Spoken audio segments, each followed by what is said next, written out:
Look, I don't want to get carried away too much just yet, but look at that league table. How can you not get a little carried away? Yes, how is it going, you lovely lot? Welcome back to Lewis FC and Park to Prem. It's episode number 46. Since you were last here, 9 games played, 7 of those in the league. We are top. Now, I do immediately want to throw that in with the caveat. We have actually not played many of the teams around us towards the top of the table. In fact, when I've looked through the list of games that we've played, so many of them have been against teams in the mid-table and below. And admittedly, there's only 3 points separating the top 7 teams at the top of the table. Now, since you were last here, the transfer window has slammed shut. And if you're observant, you may notice our bank balance has gone up.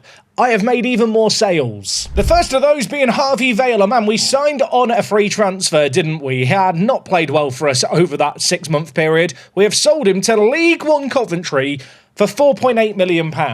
Yeah, this one definitely went under the radar a little bit. Coventry City relegated in our save game last season, and actually they are now struggling in League One. And you can actually see their chairman has withdrawn their funding.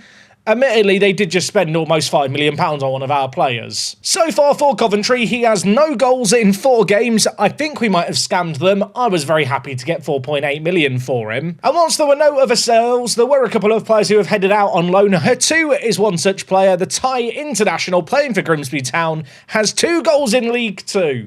Maybe he's found his level. Have also opted to loan out Ivicic. We've got an abundance of young centre-back talent I'm more keen to give game time to, and I'm hoping he can develop and maybe bump up his value a little bit with a good season in League One. In terms of transfers in, just 2 new players signed in the window. The first is Tyreek Ansekue. I'll be honest, he is an interesting player, the Irish international. He can play right back. I've actually loaned him back to Dundalk to the end of the season. We picked him up for £425,000, which is not amazingly cheap, but has very, very high potential. Hopefully he develops, but it was one of those signings where I thought, well, I need a right back, especially because next season, of course, Jonah O'Connor won't be here. We sold him to Nottingham Forest last episode, and I kind of just feel like Tyreek is an option for us. It's a low risk, low transfer. Worst case scenario, maybe we sell him on for some money. The other signing, though, that we've made, I am really excited about. A free transfer that actually happened after deadline day, but we're allowed to register 1 player. Jesper Prem of Denmark has joined us on a free transfer. You can see here, he was actually playing in the top league, I think, last season. Or is that the 2nd division of Denmark?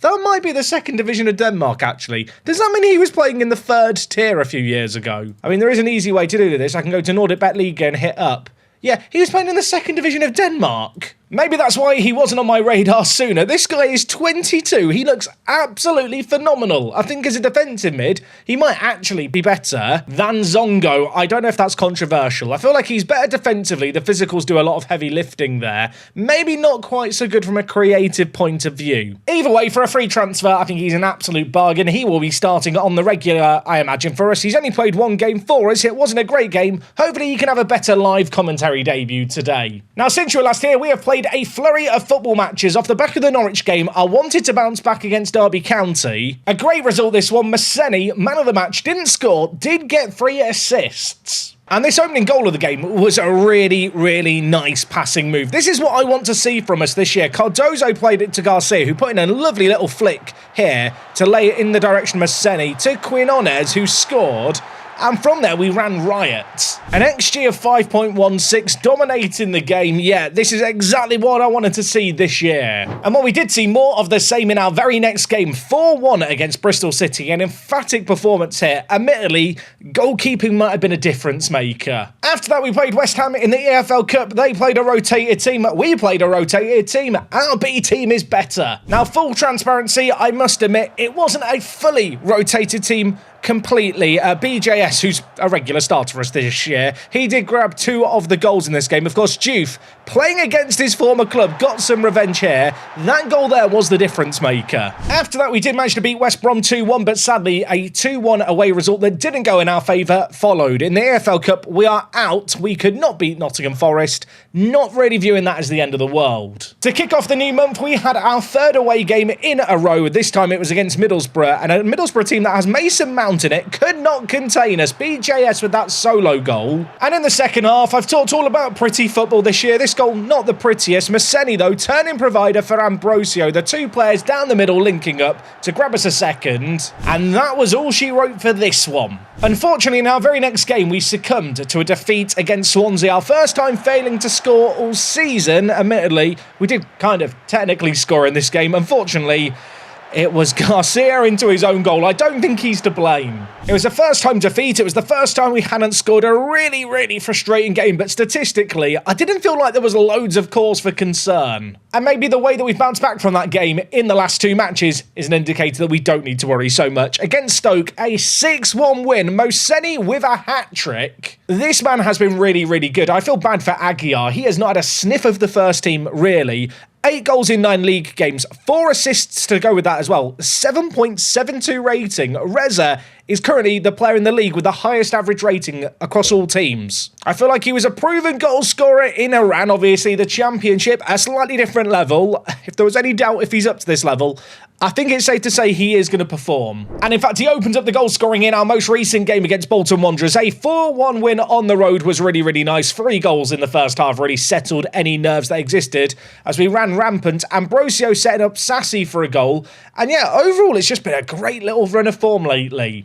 But, and there is a big but, obviously, when I look at the teams we've played in the league, we've not played any of the big guns yet, and we've actually had a 3-week break since that last game. There was a long international break. We had a load of players on duty. Unfortunately, Ambrosio got injured playing for Angola, so he's unavailable for today's game. And whilst I have played a couple of friendlies against our youth team, I think there's a little bit of dust to shake off as we take on Stockport County. They are up in 5th, arguably the hardest game we've had since we lost to Norwich earlier on this season. And our second game today will be against Birmingham City, who are in 9th. In fact, of the teams in the top 8, the only team that we've played here so far this season is West Brom. So don't get me wrong, I'm really happy with where we are, but I feel like that context really matters. Today's 2 matches are against teams pushing for the playoff spots, and I think aren't going to be real tests. I mentioned Moseni's start to the year. He has been the man with the highest average rating, but BJS has looked great too. 5 goals, 6 assists playing out on that right-hand side. Was wondering, would he be able to maintain the numbers from last season?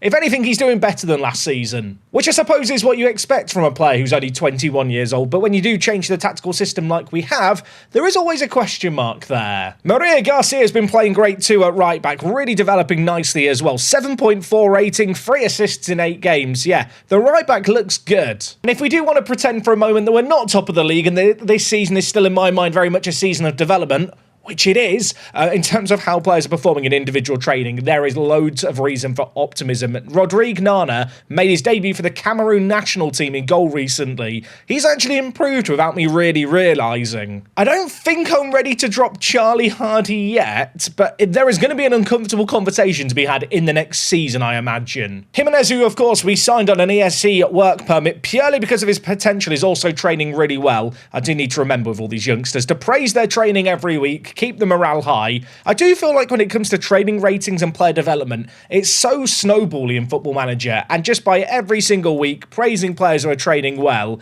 you just always seem to get good results, really. Cardozo, of course, club captain, 21 years old. I think our best player in terms of potential, at least in the eyes of my staff, he is. He's been a bit of a slower developer so far this year, although he is training well. Interestingly enough, because of Ambrosio's injury today, I'm trying him at centre attacking mid. Ambrosio has put an absolute shift in this advanced area, but since he has got this injury, it is going to be Cardozo's job to pick up the slack. And it does mean the new defensive mid is going to start alongside Zongo for this game coming up against Stockport. Now, we are playing Stockport County away from home. You know what that means. We are heading to Edgeley Park, built in 1901. If this doesn't have character, I'm going to be so sad. Okay, well, it is another trip to the northwest. Sorry, to the teams based around London. I feel like we did lots of London away days when we were in the lower leagues and everything was kind of, I guess, based on location. But now we're in the National League. I keep making these trips up north, and today we're in Stockport. I am looking for a football stadium, hoping it's going to jump out at me. I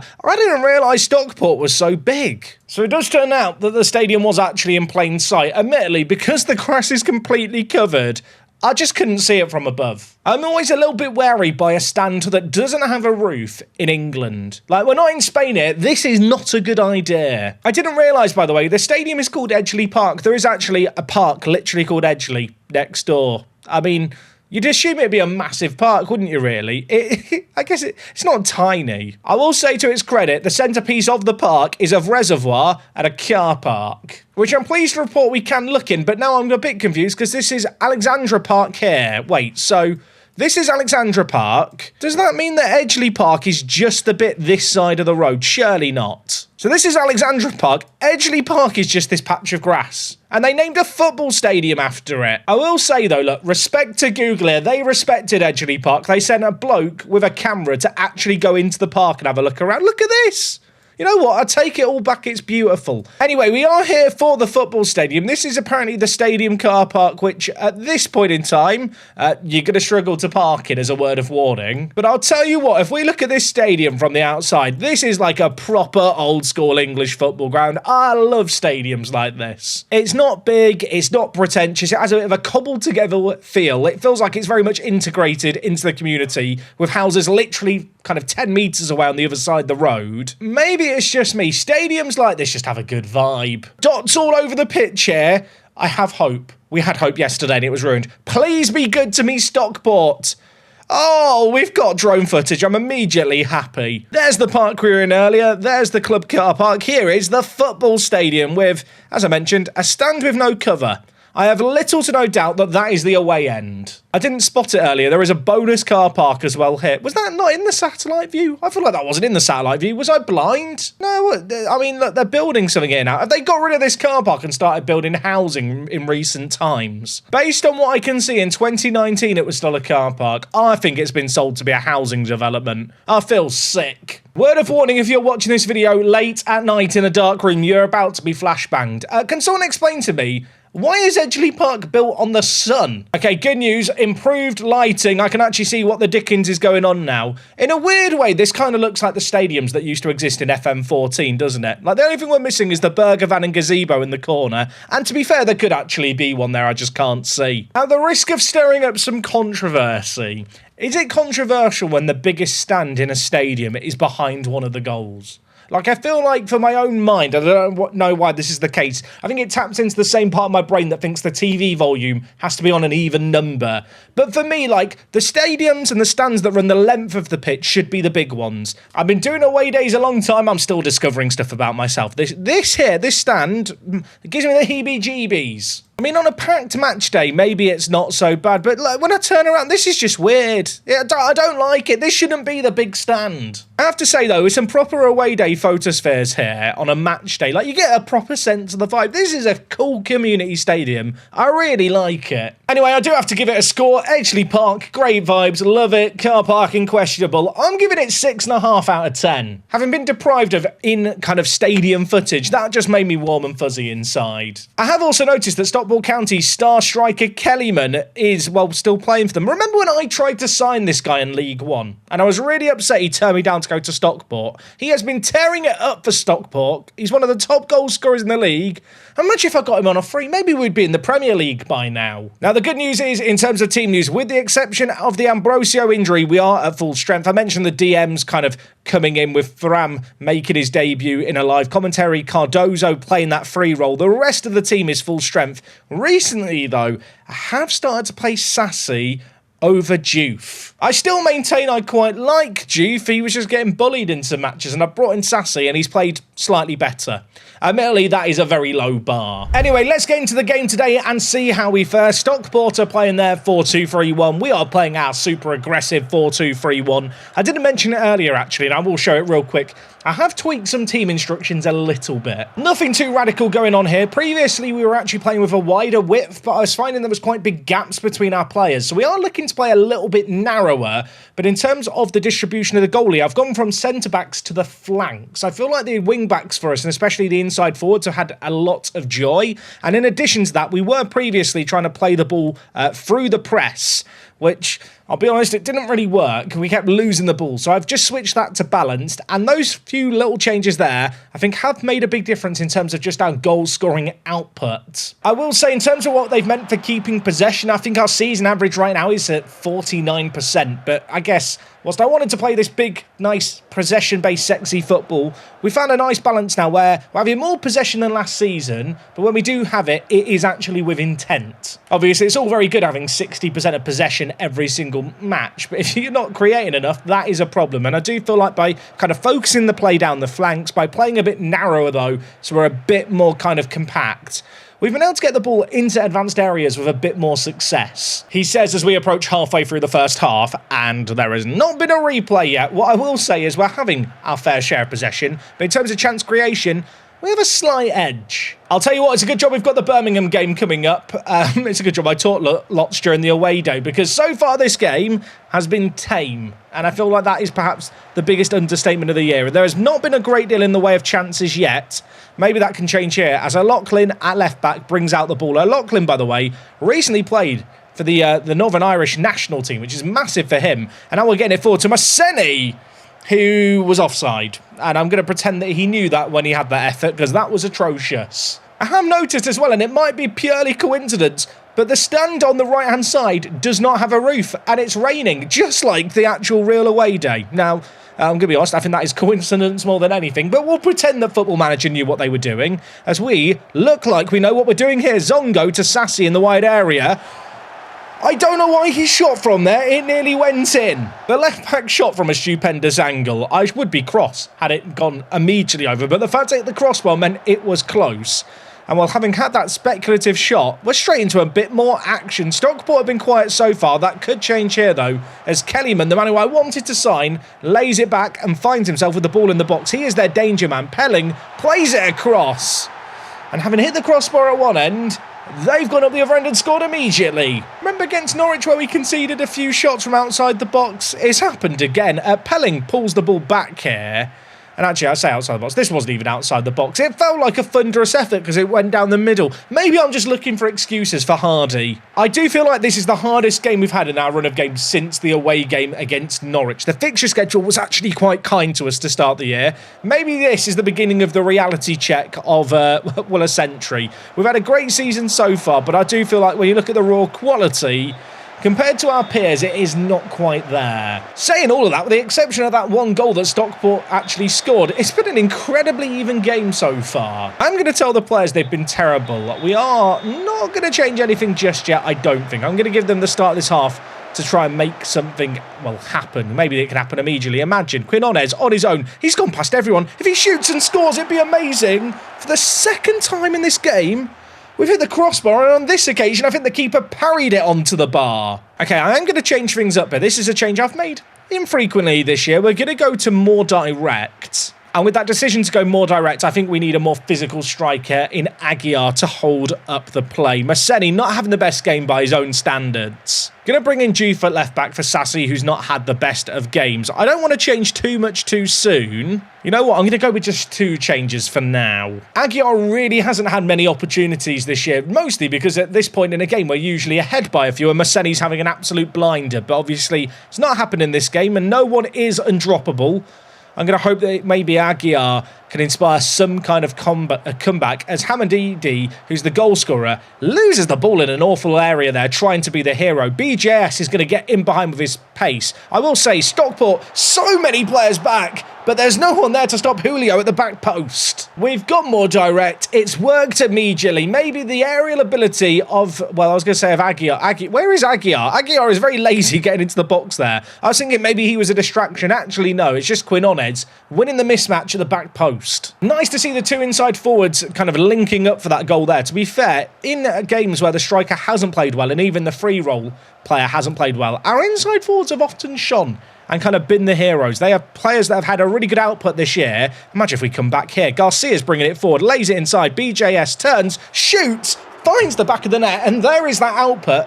Garcia with his 4th assist of the season for BJS's 4th goal of the season. Jesus Maria Garcia does a little pirouette, and BJS does the exact same move, hits it on the swivel. The keeper can't react. We've turned this game around. Saying all of that, you know what? We've got to keep on the front foot. Quinones shoots. He probably shouldn't have. That was silly, wasn't it? Cardozo's looking a little worse for wear in the midfield. And I am going to be honest, Fram, I feel like we need to ease into the team. The new signing on a freebie, yeah, his fitness isn't kind of all there just yet. We're going to bring in Kosahasi through the middle, and I am going to bring, I think, Alvarez in here for From at defensive mid. I do have one sub left over. Haddad's had a bit of a stinker in this game so far. Might be controversial. I'm going to bring Lowry home, the Finnish centre-back, into the team. He has been very vocal lately about a lack of first-team football. I want to try and give him some more opportunities, the centre-back. But to be honest, so far, Lachlan and Haddad have looked really solid this season. I think I'm going to change our mentality to balanced here with 15 minutes left. We don't really need to overcommit men up the field. And in fact, I'm also in possession. Just going to move our wing-backs further back. We're going to play them as full-backs rather than wing-backs. I just want to hold our defensive shape a little more. Hopefully that's a decision I'm not going to live to regret. I always feel like it's a bit risky going conservative in Football Manager, because if it doesn't work out, you look silly. But we're going to try and shut things down here. It's Julio! Oh my word! The angle we had on that shot was stupendous! How's he squeezed that in? Can we discuss the finish? Can we discuss it? The camera angle's superb for this. BJS gives it to him. He headed a back post header in before from a BGS kind of ball. I'll tell you what, that's actually an insane finish. The curve on that is silly. I mentioned a little bit earlier, didn't I? Sometimes we've had games where the players in the middle don't perform, and it's the inside forwards that have to come up hero. That is definitely what has occurred here. And at this point, we are looking ruthless. Stockport County look shocked. We put the ball in from a corner. It's cleared away, but let's get it forward again. Julio to Garcia. Home. Gives it back wide. Ball is whipped in. Aguiar's there. He was offside. His header was off the mark anyway. Is there anything better than a game in Football Manager where you're a goal down at half-time, you change up some stuff, and it just seems to work? This has been an amazing performance from us here. And I don't want to say it preemptively because there's still 6 minutes on the clock. This is done. We are going to win this game. What a statement comeback. There's 10 seconds left. Imagine if we get another. Go on, for the goal difference, for the culture. Oh, let's not concede. We've not kept enough clean sheets this year. I felt like we'd done a good job to keep it at 1. Surely that's going to be that. Referee, do you want to blow the whistle? Or do you want to let us have one more attack? Kosahase through the middle. Brought on off the bench. Has been quiet. Could turn provider here. But for that header by BJS, which was awful. That miss doesn't matter, though. The win is all that we needed. And when I look at the league table and results elsewhere, I think a lot has gone in our favour. Lewis turned dominance into victory against Stockport County. Things you love to see. QPR could only draw. Burnley lost 2-0 to West Brom, which is a really good result for us. And Millwall, who were up in 3rd, could only draw to 11th place Norwich. Admittedly, of course, we did lose to that Norwich team 4-1. Going into that match, I said I think there was 3 points between 1st and 7th. That gap has grown significantly. It could be closed quickly, though, as we take on Birmingham next. They were a team in form when I planned to do this episode. They've not won in their last 4, but they're still towards the top of the table. If we don't beat them, I'm going to be annoyed. That game is only 3 days away. I was maybe rather ambitiously hoping that Ambrosio would be fit for this game, but he is still out for 9 days to 3 weeks. So unfortunately, yeah, this Birmingham game, we're going to be without one of our key men. I didn't really mention it earlier. His start to the year, the centre attacker mid, has been really, really promising. In terms of team selection for this game, I didn't really want to make changes, but there are a couple of players like Lachlan who, fitness-wise, I just really can't risk. I mentioned Lowry Home being unhappy last match. He is going to get a start here. He's only his 2nd in the league all season. I'm looking at Garcia and Quinones thinking, do I need to bring them out because of the fitness levels? But I just feel like they're such important players for how we play who are in form. I think I've just got to keep them on the pitch. I still can't believe that goal that Julio scored where he wrapped it in. That was a really satisfying goal to look at in the new Football Manager match engine. Like, I don't know, it's moments like that that make me feel like the future of Football Manager. Once all the bugs and all the other little grievances I have are fixed, like, it's just fun to watch, isn't it? Anyway, let's get into this game and see how we get on. I feel like off the back of that last game, I just feel confident now. I feel like we can win both games today. Maybe I'm being a little bit too much like Icarus, though. Maybe I'm flying too close to the sun. Speaking of which, it's not raining at the Dripping Pan. This never happens. Okay, into this game we march. Birmingham, a decent little team. They had a good season last season. They're going to be looking to build on that. Of course, we've had an insane start to the year. I did fear that if we lost that Stockport County game, it might knock the wind out of our sails a little bit. I think our next couple of months of football do have some significantly more difficult games. So with that in mind, keeping the winning run going for as long as we can right now is very much in the forefront of my mind. Have to say, early doors in this game, Birmingham are dominating the ball, but they're really not creating anything with it. I think with that in mind, I'm actually going to tell the players to go a little bit more direct with the play. And I think I am going to just ask our players to engage a little higher up the pitch when it comes to the line of engagement. I feel like their deep line playmaker is running the show right now. I really want to see that possession start to skew in our favour. I did notice there, as soon as the tactical changes went through, there was a couple of shots for us. But of course, shots are one thing. We need goals. We need, as well, a good defensive performance today. We've not kept nearly as many clean sheets as last season, but going forward, we look lethal as Garcia, who is a little tired, is still on the pitch, pulls it back to BJS, falls back to Garcia. That's why I'm playing him, even if his condition isn't all 100%. Maybe not specifically for the goals, but just for his ability to get into dangerous areas and cause issues. He pulled the ball back to BJS. You expect it to go in the net. The shot deflects, it falls to the right back, and he tucks it into the bottom corner. Feel like this year our right-hand side has been more productive than our left-hand side. Both Sassy and Juve at left wing-back, just not really able to keep up with Garcia's numbers. It does make me wonder with the box-to-box playmaker alongside, is there maybe a world where we look to have a slightly more conservative left wing-back? You know, the right wing-back in Garcia bombs forward up the pitch, and maybe the left back does just help us a little more from a defensive point of view. It's certainly something in the back of my mind.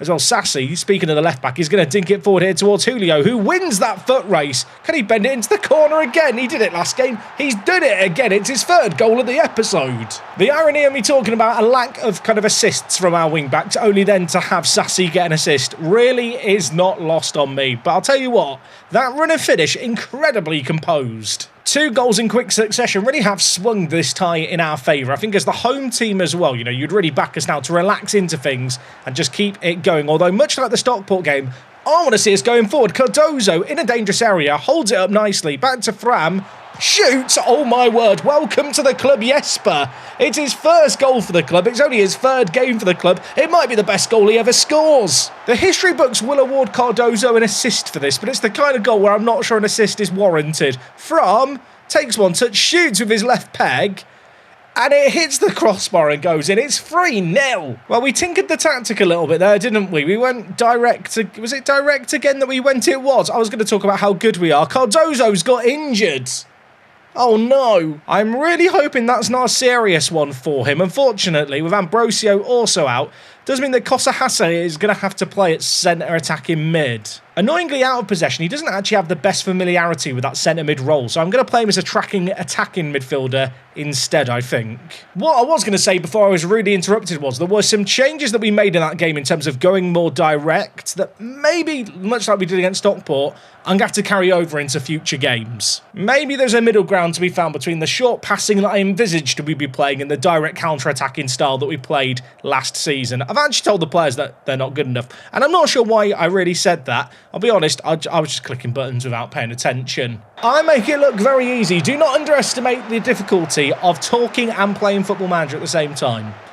Admittedly, you know, it's not a great time for a bad team talk, but there probably is worse matches to do one. We're 3-0 up. Surely it's not going to cost us, he says, as Birmingham have possession and are bringing the ball forward. Although they have lost out here, and now we've got it back. This is what I want to see. Haddad bringing it forward, dinks it wide to Garcia. He plays it forward to BJS. That is lovely build-up play. The number 7 to the byline, skips past his man. Could shoot. Will he shoot? He does shoot. He just scores. Fair enough, mate. It's 4-0. I feel like we're doing a little bit of what Norwich did to us last episode, where we're just having these moments of brilliance and maybe moments of fortune a little bit. BJS runs.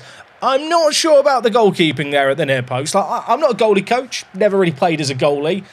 Feel like Cumming didn't do a great job of positioning himself. Right, I think we can praise the players, and I think it's safe to say the team talk was genius. Yeah, it was definitely calculated. Anyway, having done that shout, they have now got a set piece. If they score here, suddenly the bad team talk looks good and the good shout looks not so good. The ball's up to Rhodes at the edge of the box, who shoots over.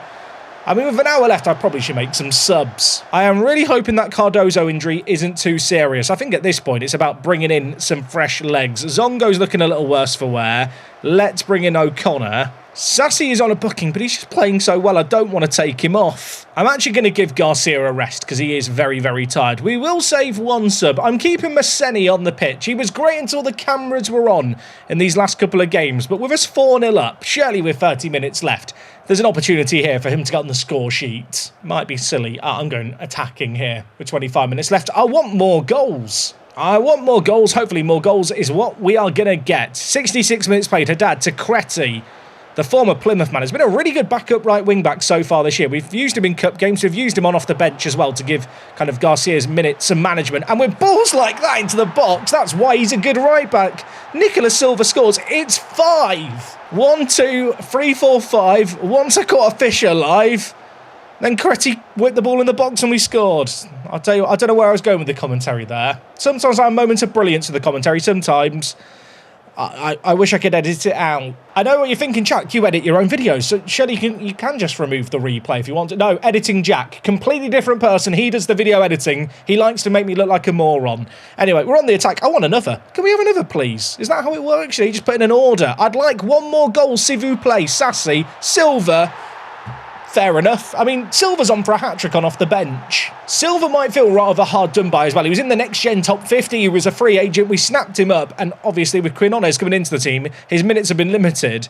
When I've played Silva, he's been very, very solid. I mean, we are 6 goals up. I would love to keep a clean sheet in this game. You know, that would be nice. Gaston Alvarez is over it. And he has not kept his head over it. He shoots over. Added time is going to come and go in this game. We have absolutely killed Birmingham City here. Really, really good team display. Like that a lot. The only downside, Masseni really didn't play well in the 2 matches today. Then again, I will question, if you score 9 goals in 2 matches, does it matter if your striker's not playing well? I'm not sure it does. What could matter is how long Cardozo is out injured. Okay, a twisted ankle, out for up to 2 weeks. I'll level with you, that could have been a lot worse. Garcia, man of the match in that game. His recent form has just been so good. And with that second win there, which was actually a game in hand, we are now 6 points clear at the top. At what point do we start to get carried away? Now, in terms of our upcoming run of games, I will level with you. There are some more tricky games in here, and one match that I've kind of had my eye on for a while is the away games back-to-back against Sunderland and Burnley, with Millwall up beforehand. Sunderland were predicted pre-season to be great. They've only scored 2 goals in 10 games, which is frankly shocking when you look at the season preview and realise they dominate the Media Dream 11. I kind of half expect them to start turning things around eventually, but even if they don't, I feel like doing that match alongside Burnley, who are in 2nd, and Millwall, who are in 5th, who bottled promotion last year, probably makes sense in terms of how this season is playing out. Hope to see you guys for that triple header to end the week with a bang. If you've enjoyed today's episode, you know what I'm going to say. Go down below, leave a like, show some love, let me know what you think of the team, the tactics, and all that good stuff, and I'll see you next time for more. I'm out.